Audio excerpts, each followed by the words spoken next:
आज की कहानी है ब्रिटेन से दिव्या माथुर की संदेह। यह एक मनोवैज्ञानिक कहानी है। सुनिए वैदेही के स्वर में। ब्रायन पीटर्स पूर्णतः आश्वस्त था।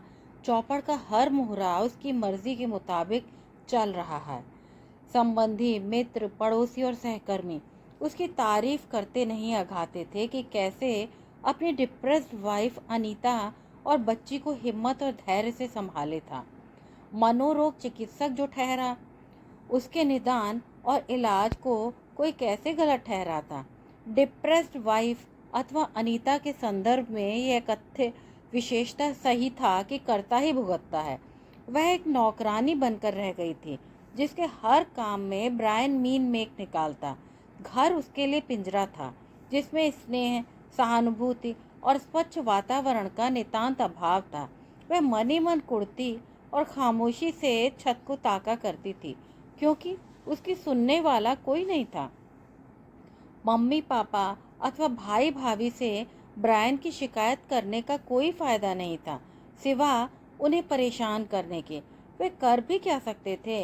अनीता पहले कभी कभी अपनी माँ और भाभी से व्हाट्सएप पर बात कर लिया करती थी, किंतु ब्रायन ने इस उपकरण को भी उसके फ़ोन से यह कहकर हटा दिया था, मैं हैरान हूँ कि तुम जैसी पढ़ी लिखी औरत ऐसी वाहियात बातों में अपना बेशकीमती समय गंवा सकती है। अनीता को भी ब्रायन की बात तब सही ही लगती थी। अनीता से विवाह से पूर्व ब्रायन के अन्य कई युवतियों से संबंध रहे। वह कितनी भी धूर्तता और चालाकी से काम ले, कोई भी लड़की उसकी धौंस सहने को तैयार नहीं होती थी, जिस पर कभी कभार उसका हाथ भी उठ जाता था। ब्रायन की माँ हेजल और अनीता की माँ मैरी जुम्बा क्लब की सदस्य थीं, जहाँ व्यायाम से अधिक गप्पें चलती थीं। अनीता की तरह मैरी भी सीधी सादी, जिन्हें हेजल ने अपने संरक्षण में ले रखा था। सलाह देने के बहाने हेजल जब देखो तब मैरी के घर पर चाय पीने बैठ जाती और लंच के बाद ही घर जाती। अपने आत्मलीन बेटे के लिए उन्हें अनीता पसंद आ गई थी। शक्ल सूरत से अधिक उन्हें अनीता की नम्रता ने आकर्षित किया था। ब्रायन को एक ऐसी ही पत्नी की आवश्यकता थी जो बिना चूं चपड़ किए उनके बेटे के इशारों पर नाच सके। जल्दी ही अनीता और ब्रायन को मिलवाया गया। पहली ही नज़र में अनीता को ब्रायन पसंद आ गया था। वो अपने को भाग्यशाली समझ रही थी कि उसे इतना पढ़ा लिखा वर मिल रहा था, जबकि वह स्वयं कॉलेज के दूसरे वर्ष में थी। हाल ही में ब्रायन की पूर्व प्रेमिका ने उसे संबंध तोड़ लिए थे, इसलिए हेजल को उसे राजी करने में समय नहीं लगा। इससे पहले कि ब्रायन की सच्चाइयाँ सामने आती, चट मंगनी और पट ब्याह हो गया। विवाह के शुरू में अनीता को यही लगा था कि ब्रायन उसके प्रति ओवर प्रोटेक्टिव था, जिसके लिए वह उसकी आभारी थी। आत्मविश्लेषण की अभ्यस्त अनीता छोटी मोटी दुर्घटनाओं के लिए स्वयं को ही जिम्मेदार ठहराती रही, किंतु धीरे धीरे उसे एहसास होने लगा कि ब्रायन कंट्रोल फ्रीक था, जो उसे फटकारने के लिए कभी गैस खुली छोड़ देता तो कभी लाइट्स, और कभी कहता कि अनीता का दिमाग ठिकाने नहीं रहता। मज़े की बात यह थी कि उसकी फटकार प्यार और दुलार से भरी होती, विशेषतः जब कोई उनके आसपास होता। साल भी नहीं बीता था कि आन्या का जन्म हुआ, जिसका जिम्मेदार भी अनीता को ही ठहराया गया कि उसे सावधानी बरतनी चाहिए थी। रेजिडेंसी के दौरान ब्रायन बहुत व्यस्त रहा और अनीता के 5 वर्ष लगभग सुकून से गुजरे। वह देर रात को पिए हुए घर लौटता और सो जाता। कभी कभी बुरे मूड में होता तो अनीता अपनी सुरक्षा का प्रबंध कर लेती और जब तक स्पेयर शयन कक्ष से नहीं निकलती, जब तक वह सो नहीं जाता। रेजिडेंसी के पूरे होते ही ब्रायन को ब्राइटन थेरेपी सेंटर में एक अच्छी नौकरी मिल गई, तो उसने ब्राइटन के एक समृद्ध इलाके में घर बसाया, जहां उसे किसी की दखलंदाजी का भय न था। अनीता यूं भी शर्मीली थी। जब कोई पड़ोसी उससे बात करने का प्रयत्न करता, ब्रायन आगे बढ़कर बातचीत की बागडोर संभाल लेता। उसके दोस्त और पड़ोसी यही समझते कि वो अपनी भुलक्कड़ पत्नी की गलतियों को भी कैसे नज़रअंदाज कर देता है। आसपास रहने वाली कुछ महिलाएं तो ब्रायन की इसी अदा पर फिदा थीं। उसके काम के घंटे तय न थे। जब देखो तब वह घर में ही मंडराता रहता, अनीता के काम में मीनमेक निकालता और कभी कभी उस पर हाथ भी उठा देता, किंतु आन्या पर वह तन मन धन से निछावर था। महंगे महंगे खिलौनों, कपड़ों और तरह तरह के गैजेट से उसका कमरा भरा पड़ा था। पति के अत्यधिक लाड़ प्यार में डूबी आन्या माँ से दूर होती चली गई। बेटी की तरफदारी लेकर ब्रायन ने उसे ऊधमी और जिद्दी बना डाला था। वह माँ की एक न सुनती। स्वास्थ्य निगम के डॉक्टरों के पास भला कहाँ समय था कि वे अनीता की फरियाद पर गौर करते। वे तो उसके मनोचिकित्सक पति से तत्काल सहमत हो गए थे कि प्रसव के पश्चात बहुत सी औरतें डिप्रेशन का शिकार हो जाती हैं। किसी का नाम यदि एक बार इस रजिस्टर में दर्ज हो जाए तो उसे भगवान भी नहीं मिटा सकते। अनीता को जब तक अपनी बेजारी और ब्रायन की मक्कारी का एहसास हुआ, वह एक ऐसा ड्रामा तैयार कर चुका था जिसका मंच निर्देशक और नाटककार वो स्वयं था। डिप्रेस्ड औरत का किरदार निभाते निभाते अनीता जब तब विद्रोह पर उतर आती, किंतु ब्रायन के आगे उसकी एक न चलती। मैं डिप्रेस्ड नहीं हूँ, 24 घंटे घर और आन्या को अकेले संभालते संभालते मैं थक जाती हूँ। सदा खामोश रहने वाली अनीता अब शिकायत करने लगी थी, जो ब्रायन की बर्दाश्त के बाहर थी। This is a symptom of depression. Anita अपनी व्यथा जिस भी रूप में प्रकट करती, ब्रायन उसे डिप्रेशन का एक लक्षण घोषित कर देता। वह उसे एंटी डिप्रेसेंट्स देने लगा, जो वह बड़े प्यार से उसे स्वयं खिलाता। But I am not depressed. व्यथित अनीता ने जब जब इस निदान का विरोध किया, उसकी अवसादक औषधि की मात्रा तब तब बढ़ा दी गई। इस कहानी में तरह तरह के रंग भरकर ब्रायन ने पड़ोसियों और रिश्तेदारों की भी सहानुभूति हासिल कर ली थी। अनीता को लगने लगा कि इसका इस गहरे गर्त से निकलना असंभव था। अवसाद के लिए दी गई दवाइयां अनीता की व्यग्रता को नियंत्रण में रखती थीं, किंतु जल्दी ही वो जान गई थी कि वे उसके तन मन को हानि पहुंचा रही थीं। इस भय से कि उनके असर में कहीं वह अपने बच्चों को नुकसान न पहुंचा दे, उसने गोलियों को नाली में बहा देना उचित समझा। यह आसान नहीं था। ब्रायन की लाई गोलियों को फेंककर उसने शीशी में सस्ती सी मल्टीविटामिन्स की गोलियां भरनी शुरू कर दी। जब भी ब्रायन उसे दवाई लेने को कहता, वह उसे सटक लेती। वह अब सचेत रहने लगी। आन्या को स्कूल से लाने के पहले उसके पास काफ़ी समय होता था, जिसमें वो अखबार पढ़ा करती या टीवी देखती। एक दिन स्कूल के नोटिस बोर्ड पर उसने कम्युनिटी सेंटर में होने वाले फ्री इंटरनेट कोर्स के बारे में पढ़ा, तो उसने हिम्मत करके फॉर्म भर दिया। ब्रायन को बताना बेकार था। उसे तो बस एक पत्नी नुमा नौकरानी चाहिए थी, जो बिना किसी अपेक्षा के उसका घर साफ रखे, समय पर भोजन पका दे, बच्चों को पाले और सबसे बड़ी बात, उससे जबान लड़ाए। ब्रायन जान गया कि अनीता को बाहर की हवा लग गई थी। वह ब्रायन से जवाब तलबी जो करने लगी थी। उसके पर कतरने के इरादे से ब्रायन ने तय किया कि घर में आन्या को एक भाई अथवा बहन की ज़रूरत थी। हेज़ल भी उन्हें सलाह देती रहती थी कि समय रहते उन्हें कम से कम एक बच्चा और कर लेना चाहिए। प्रेगनेंसी में कई बीमारियां खुद ही दूर हो जाती हैं। अनीता, तुम्हारा डिप्रेशन खुद ब खुद दूर हो जाएगा। फ़ोन पर सास की ऐसी बातें सुनकर अनीता के तन बदन में आग लग जाती। ब्रायन ने भी जीवन में माँ की चाहे एक न सुनी हो। माँ की इस आज्ञा को उसने शिरोधार्य किया। अनीता को एंटी डिप्रेसेंट्स से छूट मिली। जोशुआ को लेकर जब अनीता घर लौटी, तो इकलौती और लाडली आन्या को एकाएक आभास हुआ कि मम्मी की तवज्जो बढ़ गई थी। वो नवजात शिशु के प्रति इतनी आक्रामक हो उठी कि उसका दूध पीना भी दूभर कर देती। ब्रायन आन्या को बाहर घुमाने ले जाता ताकि अनीता जोशुआ को नहला धुलाकर उसके कपड़े बदल सके। पिता के सामने वो भाई के बड़े लाड़ करती, किंतु जैसे ही वो रुख पलटता, वह जोशुआ की आंख या नाक में उंगली घुसा देती। आन्या, भैया को परेशान कर रही हो, अनीता कहती। मैंने तो उसे छुआ तक नहीं। आन्या भोली सूरत लिए पिता से मुखातिब होकर कहती। आन्या तो खेल रही थी। अनीता, जोशुआ के पेट या कान में दर्द हो रहा होगा, तुम आन्या को बेकार में ही ब्लेम कर रही हो। ब्रायन जब आन्या की तरफदारी करता, वह हाथ बांधे माँ की असमर्थता का आनंद लेती। अनीता को लगता कि जैसे उसके दो पति थे, सुबह शाम एक तो भुगतती और दिन भर दूसरे को। इसी जद्दोजहद में अनीता कभी घर साफ नहीं कर पाती तो कभी कपड़े नहीं धो पाती, किंतु ब्रायन को हर चीज़ जगह पर चाहिए थी, बिल्कुल उसी करीने से सजी जैसी वो चाहता था। तनाव बढ़ता चला गया। आन्या को स्कूल छोड़ने और वापस लाने के अलावा अनीता का जोशुआ को पार्क में ले जाकर घुमाना तक बंद हो चुका था। आस पड़ोस में सबके यहाँ क्लीनर्स आती हैं, हम क्यों नहीं रख सकते एक क्लीनर? रोज ना सही, हफ्ते में 2 या 3 बार। चिड़चिड़ी अनीता की मांगे बढ़ने लगी।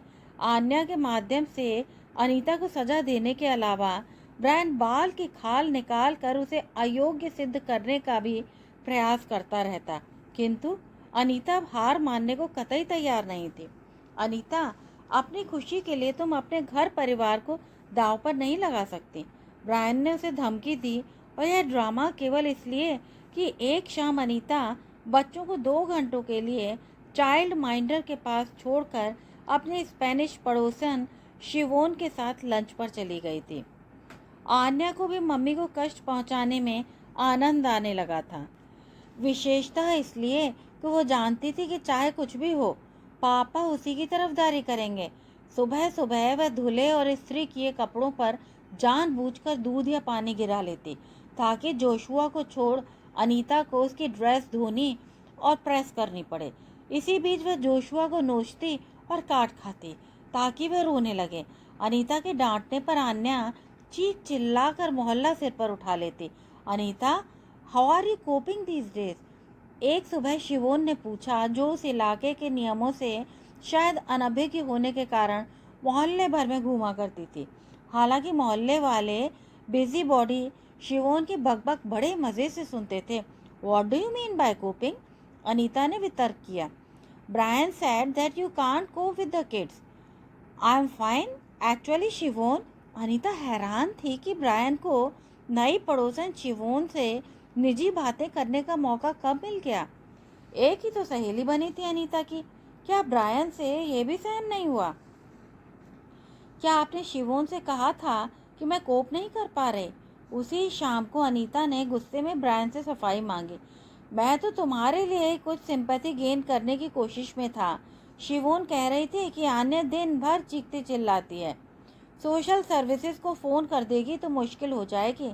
सभी के बच्चे रोते चिल्लाते हैं। आप तो जानते ही हैं कि आन्या कितना परेशान करती है। और अनीता, यह एक्सपेक्ट करने में कोई बुराई नहीं है कि तुम कोप नहीं कर पा सकती। 2 बच्चों की माँ के लिए बहुत आम बात है। और कोप कैसे किया जा सकता है ब्रायन? 2 छोटे बच्चों को इतने बड़े घर को अकेले संभालना क्या आसान है? एक सफाई वाली तक नहीं है घर में। यू नो वेरी वेल मैं तुम्हें बिजी क्यों रखना चाहता हूँ। यह बात मुझे रिपीट करने की ज़रूरत नहीं पड़नी चाहिए अनीता, ब्रायन ने थोड़ा सख्त होते हुए कहा। पर इसका यह तो मतलब नहीं हुआ कि मुझे नहाने धोने की भी फुर्सत न मिले। पूरा 1 साल हो गया है मुझे एक फिल्म भी देखे। अनीता बिफर उठी। अनीता, नेबर सुनेंगे तो क्या सोचेंगे? लो, यह गोली खा लो, it will help you calm down. उसकी ओर गोली और पानी बढ़ाते हुए ब्रायन ने कहा तो अनीता को इतना गुस्सा आया कि उसे लगा कि कहीं वो ग्लास पति के मुंह पर ही न दे मारे। उसने गोली लेने से इनकार करने पर ब्रायन उसे भारी भरकम मेडिकल टर्म्स के माध्यम से उसे डिप्रेशन के विषय में समझाने लगा कि जैसे अनीता बेवकूफ़ थी। डिप्रेशन के बारे में अनीता ने पूरा गूगल खगोल डाला था और स्थानीय लाइब्रेरी की सारी पुस्तकें चाट डाली थी। इस विषय पर वह एक पूरा शोध लिख सकती थी, किंतु ब्रायन उससे 100 गुना अधिक चतुर था। उसने अपनी चिकनी चिपड़ी बातों से पूरी दुनिया को बहला रखा था। अनीता को खुद पूरे 3 साल लगे थे उसकी मक्कारी समझने में। अब वो दिन रात बस यही सोचा करती थी कि किसी तरह सांप मर जाए और लाठी भी न टूटे। ऐसा क्या कोई रास्ता नहीं कि वह बच्चों को लेकर ब्रायन से अलग हो सके? अनीता ने अपनी सास से एक बार उसके क्रोध के बारे में जिक्र किया तो वह बोली, ब्रायन के डैड से तुम्हारा पाला पड़ता ना तो तुम 2 दिन में रो देती। मैं ही जानती हूँ कि मैंने उनके साथ कैसे गुजारा किया। कहते कहते वह अतीत में डूब गई। लगता है यह खानदानी रोग है, अनीता के मुंह से निकल गया। जिन्हें नागवार गुजरा। सभी मर्द ऐसे होते हैं अनीता, और बच्चों की खातिर थोड़ा बहुत कौन नहीं सहता। तुम उससे उसके एक छोटे से ऐप को देखती हो, इतनी सारी अच्छी बातों को भूल जाती हो। और वह अंतहीन उपदेशों का पिटारा खोलकर बैठ गई। आन्या को कितना प्यार करता है ब्रायन, जबकि उसे अपने डैड से कभी प्यार नहीं मिला। क्यों उसके डैड उसे प्यार नहीं करते थे? अनीता के इस प्रश्न को वह बड़ी सफाई से टाल गई। काउंसिल का नज़ारा तो वह देख ही चुकी थी। अपनी एक विकलांग सह अध्यापिका के आवास का आवेदन लिए अनीता और लिज को एक बार काउंसिल के दफ्तर में जाना पड़ा था। द्वार पर ही धूम्रपान, मद्यपान और ड्रग्स जैसी बदबू ने उसका स्वागत किया था। अंदर जाकर ऐसा लगा कि जैसे वह जहन्नुम में पहुंच गई थी। एक ऐसी भद्दी और विकराल दुनिया जिसमें असभ्य, कुरूप और पीले दांतों वाले बीमार और झुर्रीदार लोग लंबी कतारों में खड़े थे। एक भारी भरकम अंग्रेज भीड़ को चीरते हुए आगे पहुंचना चाहता था। इन फकिंग कालों की वजह से हमें लाइन में खड़ा होना पड़ता है। Go back to your black countries. दूसरे अंग्रेज, जो शायद उसका दोस्त था, ने चिल्लाकर कहा, you go back in the Q. एक अफ्रीकी युवती ने विरोध किया, ब्लडी पाकीज। उस पियक्कड़ अंग्रेज ने अपनी जैकेट की जेब से चाकू निकाल लिया। Who are you calling pakis, you monkey? गुस्से में पियक्कड़ चाकू लिए उस युवती पर लपका।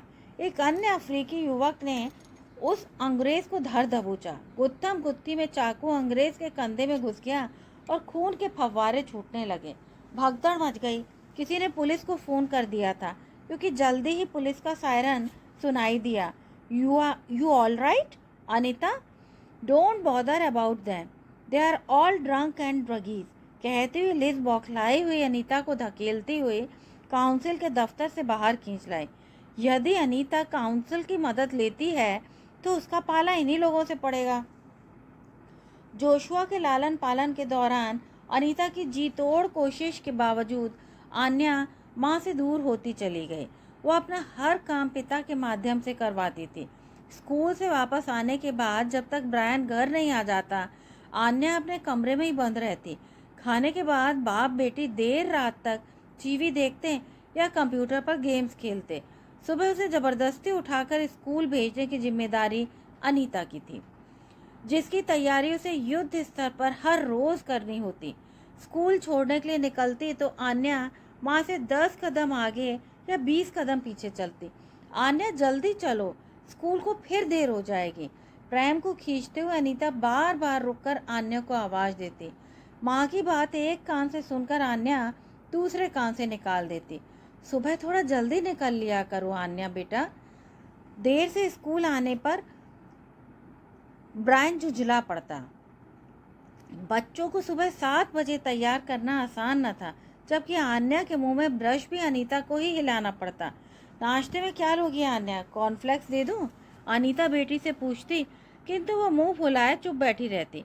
कई बार पूछने पर वो अंडा टोस्ट मांगती तो कभी पैनकेक परोसती तो वह प्लेट दूर सरका कर चुपचाप बैठी रहती, क्योंकि इस सुबह उसे जैम चाहिए था, शहद नहीं।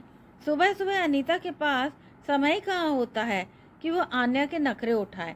आश्चर्य की बात यह थी कि अनीता की अस्वस्थता के दौरान आन्या ब्रायन की एक आवाज़ पर उठकर नहा लेती और स्कूल की यूनिफॉर्म पहनकर स्वयं तैयार होकर कॉर्नफ्लेक्स खाने बैठ जाती। Look at my little princess, you look gorgeous. पापा की तरह हर काम टाइम पर। देखो अनीता, अब नाश्ता भी अपने आप कर रही है। मम्मी तुम्हें बेकार में ही नोटी कहती हैं, है ना लिटिल प्रिंसेस? ब्रायन के ऐसे ही तानों बानों से अनीता अक्सर आहत होती रहती। कुछ दिनों से अनीता के मन को जैसे एक और गुण लग गया था। उसका शक पनीले एक्जिमे की तरह फैल रहा था, जिसका कोई इलाज न था। व्यग्रता अपनी चरम पर थी। जितना खुजाती खुजली उतनी ही बढ़ जाती। किससे कहे, कहने से होगा भी क्या?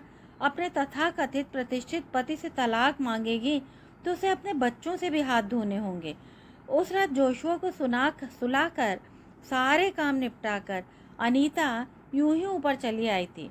कमरे में झांका तो पाया कि बिस्तर पर ब्रायन और आन्या सिर तक रजाई ओढ़े कोई खेल खेल रहे थे।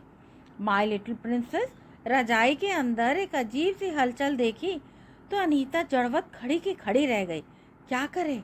जब जब ब्रायन आन्या के लिए लिटिल प्रिंसेस का संबोधन इस्तेमाल करता था, अनीता कसमसा कर सोचा करती कि कहीं अपनी अपनी ही बेटी से जलन तो नहीं। कांपती हुई टांगों को संभाले नीचे आकर सोते हुए जोशुआ को सीने से चिपटाकर बैठ गई, जैसे अपने टूटे फूटे बदन को किसी तरह संयत करने के प्रयत्न हो। वह टीवी पर चाइल्ड अब्यूज के बारे में सुनती आई थी। क्या यह वही तो नहीं? ब्रायन को शायद पता लग गया था कि अनीता कमरे में आई थी। कुछ ही देर में वह आन्या को लिए हुए नीचे आया। We scared mummy, didn't we? हमारी लिटिल प्रिंसेस को आज नींद नहीं आ रही है, हंसते हुए ब्रायन ने कहा। ब्रायन को स्पष्टीकरण की क्या आवश्यकता थी? अनीता ने सोचा कि कहीं उसे वहम तो नहीं हो गया। काश कि वह हिम्मत करके रजाई उठाकर देख लेती कि वे खेल खेल रहे थे या। चाइल्ड अब्यूज़ के विषय में टीवी पर इतने समाचार आते हैं, किंतु उनमें ये नहीं बताया जाता कि चाइल्ड अब्यूज़ असल में है क्या। क्या वही जो रजाई में हो रहा था, जिसे देखकर उसका हृदय कांप उठा था? क्या वह बात का बतंगड़ इसलिए तो नहीं बना रही कि ब्रायन के खिलाफ उसे कोई सबूत चाहिए ताकि वो पति से छुटकारा पा सके? वो बेवकूफ़ नहीं थी। उसने तथ्यों का निष्पक्ष होकर मुआयना किया। आज पहली दफ़ा सोने का समय बीत जाने के बाद आन्या और ब्रायन नीचे आए थे। ब्रायन ने पहली बार लिटिल प्रिंसेस संबोधन के पहले हमारी जोड़ा था, और क्या वजह थी कि उसे we scared her, didn't we जैसे स्पष्टीकरण देने की आवश्यकता महसूस हुई। Are you all right Anya? Anita ने आन्या का बड़ी बारीकी से मुआयना करते हुए पूछा। Why shouldn't she be? Brian ने अनीता के प्रश्न को काटते हुए गुस्से में पूछा। मैं तो आन्या से सिर्फ पूछ रही थी।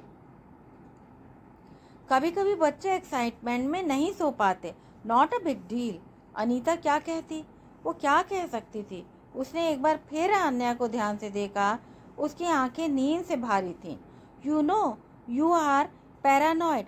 ब्रायन ने अनीता की आंखों में घिरता हुआ संदेह देख लिया था। Princess, games for one evening. Mummy is very angry with us. Go to bed now. तालियां बजाते हुए ब्रायन ने आन्या को एक हल्का सा धक्का देते हुए सीढ़ियों की ओर धकेल दिया और खुद टीवी खोलकर बैठ गया। अपने मम्मी पापा को अजीब नज़रों से देखती हुई आन्या बिना किसी जिद के अपने कमरे में चली गई। अनीता की नींद हराम हो गई। यदि उसका संदेह सही था तो उसे आन्या को ब्रायन से दूर ले जाना होगा, पर कैसे? एक डिप्रेस्ड और पैरानॉइड औरत की बात पर कौन विश्वास करेगा? ब्रायन एक नामी मनोचिकित्सक था जिसे लोगों के दिमागों से खेलना आता था। आन्या तो उसकी छोटी उंगली के इशारे पर नाचती थी। वो अनीता को कुछ नहीं बताएगी। उस घटना के बाद अनीता को लगा कि जैसे ब्रायन ने उसे सताना कम कर दिया हो। आन्या को होमवर्क करवाने के बाद अनीता उसे सुलाने ऊपर ले जाती, क्योंकि कुछ दिनों से ब्रायन दफ्तर के काम में व्यस्त था। आन्या के मन की था लेने का एक अच्छा मौका था, किंतु ऊपर पहुंचते ही वह सो जाती या सो जाने का नाटक। I'll take Anya to bed tonight. अपनी फाइल्स बंद करते हुए एक रात अचानक ब्रायन ने उठते हुए कहा, इट्स ऑल राइट, जोशुआ खेल रहा है, मैं ही सुला दूंगी उसे। तुम किचन साफ कर लो। It's in such a mess. Come little princess, time for bed. Aanya को कंधों पर झुलाते हुए ब्रायन ऊपर चला गया। सुबह सुबह ब्रायन एक हफ्ते के लिए न्यू जर्सी जा रहा था। शायद इसलिए वो आन्या के साथ कुछ समय गुजारना चाहता हो। अनीता ने सोचा कि एक हफ्ता वह चैन से रहेगी। ब्रायन की गैर हाजिरी में आन्या भी उसे तंग नहीं करेगी। रसोई साफ करते वक्त एकाएक लगा जैसे आन्या ने उसे मम्मी कहकर पुकारा हो। मन हुआ कि भागकर ऊपर जाए, किंतु रुक गई कि कहीं ब्रायन ने उसे फटकार ही न दे। आन्या की तबीयत कुछ ढीली लग रही है। मैंने उसे कैलपोल दे दी है ताकि वो आराम से सो जाए। ब्रायन नीचे आकर बोला। आन्या के सो जाने के बाद अनीता दबे कदमों से आन्या के कमरे में पहुंची तो देखा वो सो चुकी थी। उसका माथा चूमकर अनीता नीचे लौट आई। सुबह 5 बजे ब्रायन को हीथ्रो के लिए निकलना था। उसकी धरा पटक से अनीता की नींद खुल चुकी थी। वो चाय बना ही रही थी कि ब्रायन किचन में आया। आन्या की तबीयत ढीली लग रही है, कहीं वायरल ना हो। आज उसे स्कूल मत भेजना। ठीक है, देखती हूँ। तुमसे कहा ना, आज उसे आराम करने देना। 8 बज चुके हैं। कई बार आवाज़ देने पर भी जब सुबह आन्या ने जवाब नहीं दिया तो उसे जगाने के लिए अनीता ऊपर पहुंची। वो अपने बिस्तर में नहीं थी। स्नान घर में झांका तो देखा वह अलसाई सी आदमकद शीशे के सामने खुद को निहार रही थी। पापा कह रहे थे कि आन्या, कि तुम्हारी तबीयत ठीक नहीं, अब कैसा लग रहा है? आई एम फाइन। नज़र चुराते हुए वो बोली। Oh good.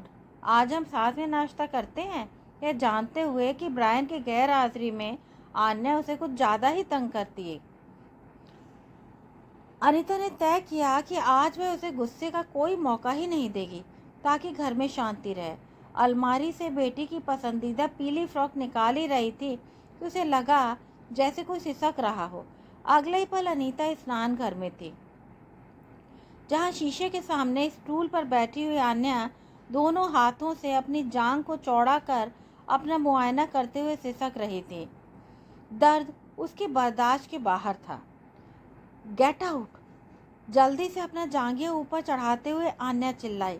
अनीता को काटो तो खून नहीं, लगा कि जैसे आसमान उसके सर पर टूट पड़ा हो। आन्या, तुम्हें चोट कैसे लगी? अनीता ने आन्या के कंधों को पकड़कर पूछा। निरंतर बहते हुए आंसुओं को पोंछते हुए आन्या चीख उठी थी। अनीता ने उसे अपने सीने से चिपका लिया। It hurts. आन्या इतनी तकलीफ में थी कि हमेशा की तरह माँ की उपेक्षा नहीं कर पाई।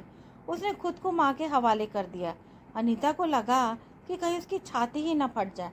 वो आन्या, क्या हुआ, कैसे हुआ, पूछने की उसकी हिम्मत ही नहीं हो रही थी। नन्ही सी बच्ची के भाग्य में इतनी बड़ी विभीषिका। आई डोंट नो, आन्या ने सपाट जवाब में कहा। इसका अर्थ था कि अपनी त्वचा पर लाल नीले धब्बों के विषय में आन्या जानती थी, किंतु उसके बारे में बात नहीं करना चाहती थी। काफ़ी देर तक एक दूसरे से चिपकी हुई माँ बेटी दुख और दर्द की पेंगे लेती रहीं। पापा ने रात को तुम्हें कालपोल इसलिए दी थी? अनीता ने पूछा। This is our little secret between papa and me. Anya ने माँ के से एकाएक छिटकते हुए और कुछ बताने से साफ इनकार कर दिया।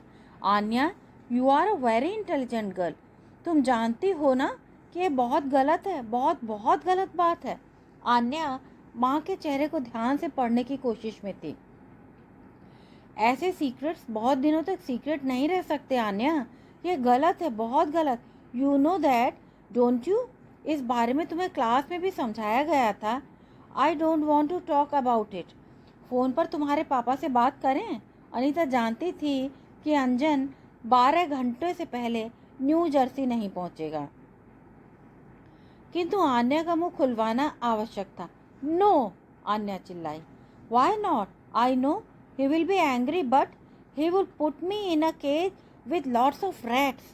कहते हुए आन्या ने घबरा कर अपनी आंखें बंद कर ली। What? There are no rats here? Not here। उनकी सर्जरी में पापा उन पर एक्सपेरिमेंट्स करते हैं ना। भौचक्की से अनीता सोच रही थी कि बच्ची की जुबान बंद रखने के लिए ब्रायन क्या उसे ऐसी ऐसी कहानियां सुनाता रहा है। Don't worry Anya, trust me, जब तक मैं हूं ना तुम्हारे पास, तुम्हारा कोई कुछ नहीं बिगाड़ सकता। Trust me. आन्या को उसने गोदी में बिठाना चाहा तो वो एक बार फिर दर्द से तड़प उठी। चलो डॉक्टर हिलेरी को दिखा देते हैं। अनीता के ये कहते ही आन्या फिर बेधक उठी।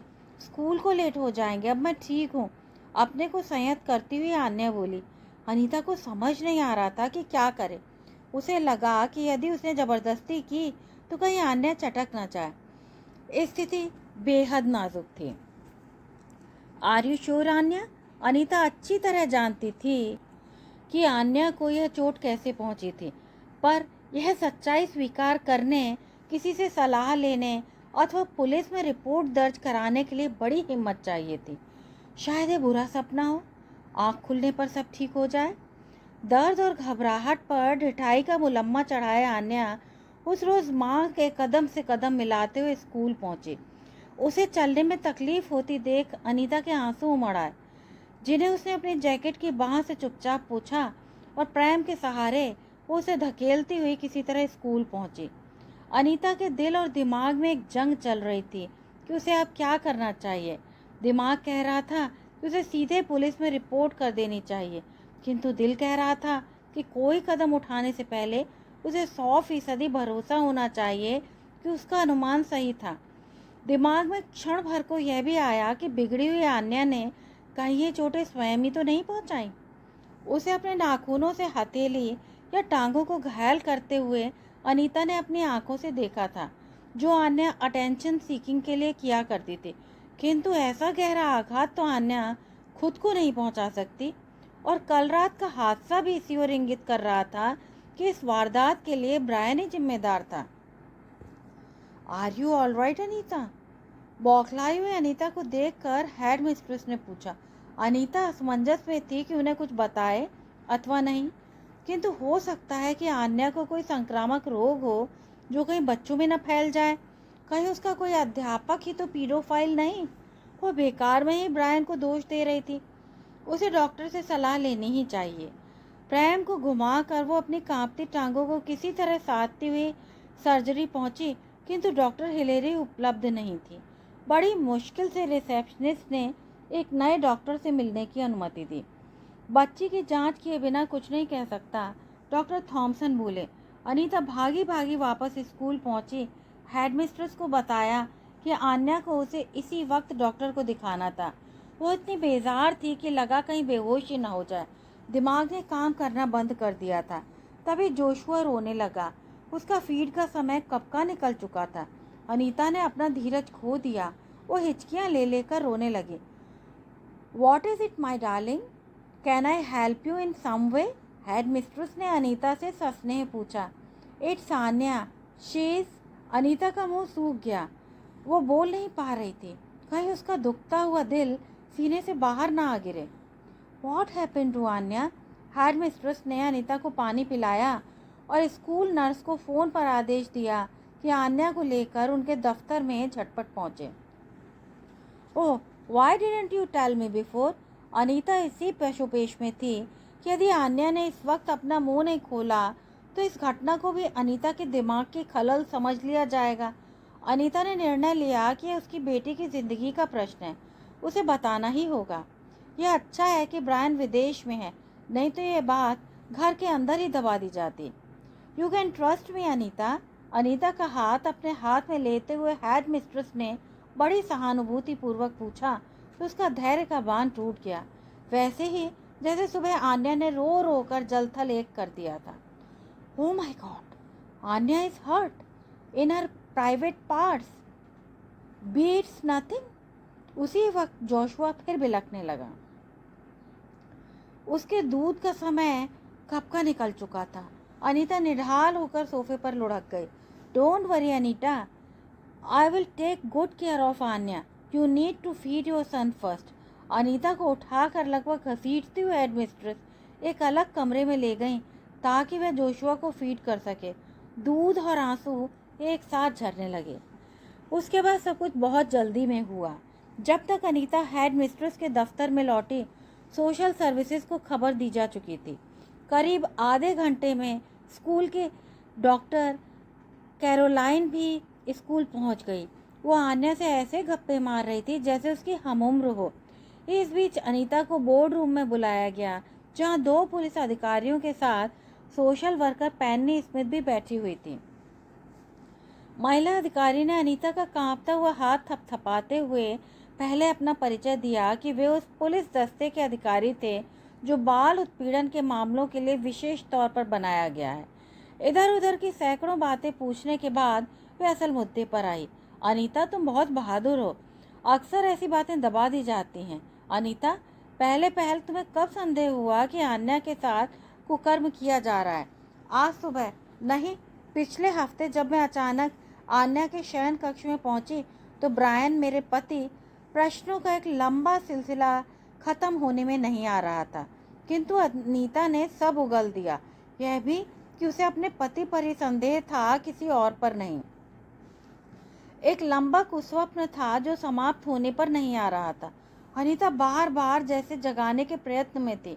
आरंभिक पूछताछ के बाद वे अनीता के घर पहुंचे, जहां उन्होंने आन्या के शयन कक्ष से बहुत से सबूत इकट्ठा किए।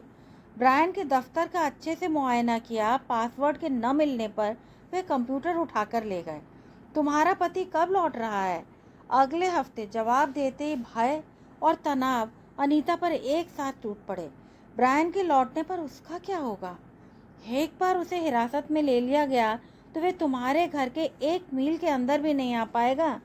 महिला अधिकारी ने अनीता को विश्वास दिलाया। आन्या भी आश्वस्त लग रही थी।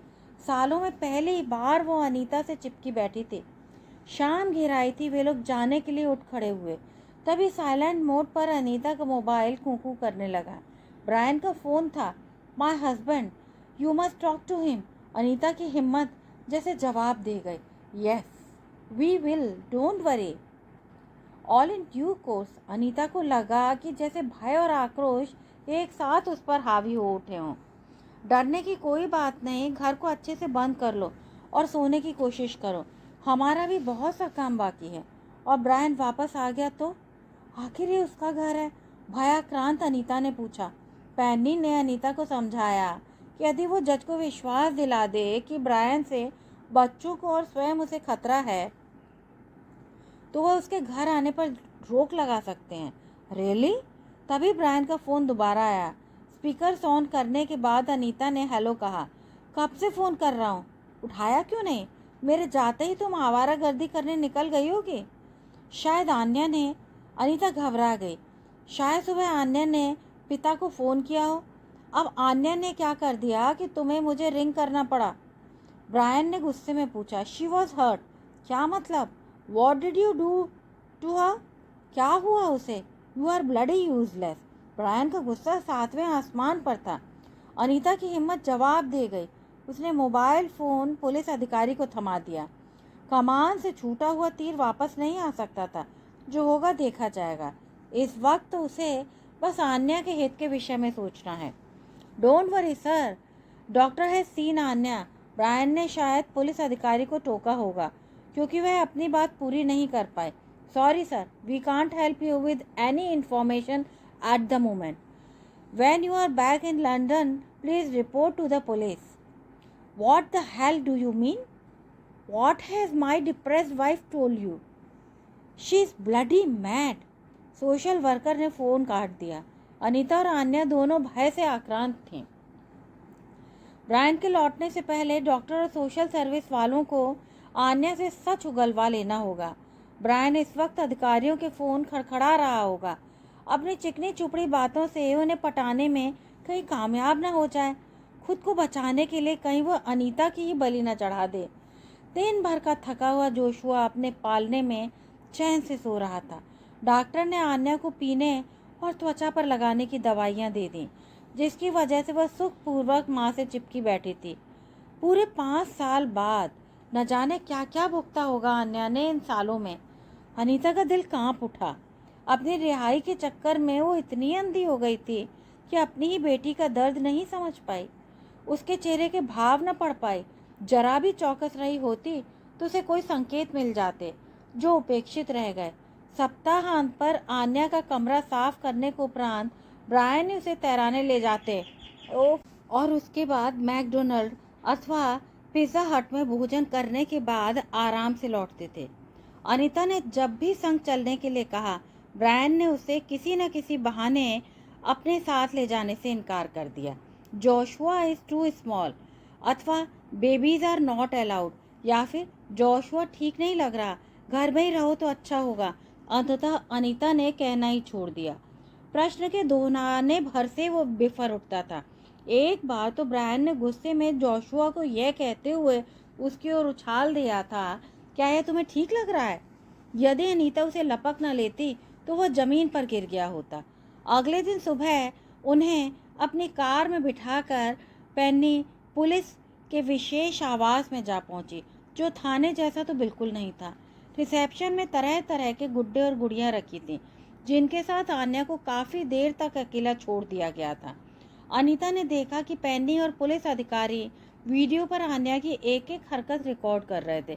कुछ देर बाद डॉक्टर कैरोलाइन अंदर पहुंची और आन्या के साथ खेल खेल में गूढ़ प्रश्न पूछने लगी। अनीता हैरान थी कि आन्या कितने नपे तुले ढंग से जवाब दे रही थी। तभी एक महिला पुलिस अधिकारी अनीता का बयान लेने आ पहुंची।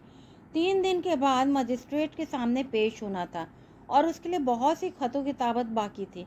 तुम्हें घबराने की कोई आवश्यकता नहीं है अनीता, यह एक वाटर टाइट केस है। अनीता को तनाव में देखकर सोशल वर्कर ने उसे तसल्ली देनी चाहिए। आप उसे नहीं जानते, किसी न किसी तरह वह सबको मेरे विरुद्ध भड़का देगा। घबराओ नहीं अनीता, एक बार उसका डीएनए मैच हो जाए तो उसे कोई नहीं बचा पाएगा। यदि डीएनए मैच नहीं हुआ तो? अनीता ने पूछा। तुम्हें लगता है कि कोई और इन्वॉल्व है? मुझे 100% यकीन है, बट खुद पर तो भरोसा करो अनीता। वो जेल चले जाएंगे तो हमारा गुजारा कैसे होगा? चिंता मत करो, सोशल सर्विसेज वाले तुम्हारी और तुम्हारे बच्चों की देखभाल करेंगे। मैं अपने बच्चों को सोशल वेलफेयर पर नहीं पाल सकती। मैं कुछ भी करने को तैयार हूँ। क्या मुझे कोई जॉब मिल सकती है? अनीता, तुम यहाँ तक आ पहुँची हो, अब मंजिल दूर नहीं। हिम्मत बनाए रखो। मैं दुनिया को दिखा दूंगी कि मैं एक नॉर्मल पर्सन हूँ। एक युद्ध तो वो शायद जीत गई थी, किंतु एक युद्ध उसे और लड़ना था, खुद अपने लिए, अपने बच्चों के लिए। ये हुई ना बात अनीता? कहने को तो कह दिया था अनीता ने, किंतु वो जानती थी कि उनका जीवन अब शायद ही कभी सामान्य हो पाए। एक पीडोफाइल की बीवी और बेटी होने के नाते माँ बेटी को सहानुभूति के अलावा इस जग से कुछ नहीं मिलने वाला। बिस्तर पर गुमसुम लेटी हुई माँ और बेटी को तरह तरह की चिंताओं ने घेर रखा था। भविष्य कितना अनिश्चित था। ब्रायन के लौटने पर जो युद्ध छिड़ेगा उसे जीतना आसान नहीं होगा। मम्मी, पुलिस वाले क्या पापा को जेल में बंद कर देंगे? एकाएक आन्या ने पूछा। तुम क्या सोचती हो आन्या? हाँ, he is a bad man. हिम्मत जुटाते हुए आन्या बोली। अनीता कहना चाहती थी कि ऐसे कुकर्म के लिए जेल काफ़ी नहीं थी। बिना पापा के हम कैसे मैनेज करेंगे? नन्ही सी जान को एक बड़ी फिक्र सता रही थी। मुझे तुम्हारी हेल्प मिल जाएगी ना आन्या? तो हम दोनों अच्छी तरह से मैनेज कर सकते हैं। अपने अपने विचारों में मग्न, एक दूसरे के गले में बाहें डाले वे दोनों कुछ देर खामोश लेटी रहीं। मम्मी, जॉर्जी और एलेक्स की तरह मैं भी पेपर राउंड्स कर सकती हूँ, और जब आप काम पर जाएंगी तो मैं जोशुआ को भी संभाल सकती हूँ। आन्या ने आंखें झुकाए हुए कहा। क्या मम्मी उस पर कभी भरोसा कर पाएंगी? आन्या की आंखें भर आईं। क्यों अपनी माँ को उसने इतना सताया? बेटी की जीवटता को देखकर अनीता भी दंग रह गई। Thank you so much Anya, पर तुम एक ब्रिलियंट स्टूडेंट हो। तुम्हारी पढ़ाई में कोई कमी नहीं होनी चाहिए। But how can you work with a little baby? Anya के माथे पर परिपक्व बल पड़े थे। दोनों गहरी सोच में डूबी थीं कि आज रात सोने से पहले उन्हें इस पहेली का हल हर हालत में खोजना था। आन्या, हम इस घर में एक क्रच खोल लें तो कैसा रहे? अपने इस सुझाव पर अनीता भाव विभोर हो उठी। बाकी के बच्चों के साथ जोशुआ भी संभल जाएगा। Mummy, what a brilliant idea. Problem solve. कहते हुए आन्या की आंखें मुनती चली गईं। वो नहीं जानती थी कि इस एक प्रॉब्लम के अनेक कटीले कोण थे। आन्या को रजाई उड़ाकर चूमते हुए भी अनीता के मस्तिष्क में दर्जनों शंकाएं युद्धरत थी। क्या आन्या के घाव कभी भर पाएंगे? क्या उनका जीवन कभी सामान्य हो पाएगा? क्या उन्हें ब्रायन से कभी पूरी तरह छुटकारा मिल पाएगा? जीवन यदि इसी युद्ध का नाम है तो अनीता को लड़ना होगा। क्या हुआ जो हर तरफ तलवारें तनी हैं, उसे एक मजबूत ढाल में ढलना होगा। शयन कक्ष में न जाकर अनीता वहीं सोफे पर तनकर बैठ गई। उसकी मुट्ठियां दृढ़ता से कसी हुई थीं।